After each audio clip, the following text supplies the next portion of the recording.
साथियों, अस्सलाम वालेकुम रहमतुल्लाह।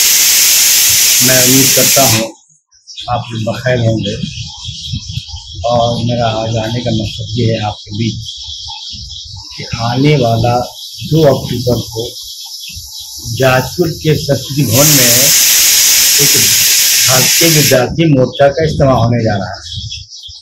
मैं आप तमामी से पुरजोर गुजारिश करूंगा, अपील करूंगा, रिक्वेस्ट करूंगा कि जितने बच्चे पढ़ने वाले हैं या जो बच्चे बेरोजगार हैं उन्हें लाइए या भेजिए।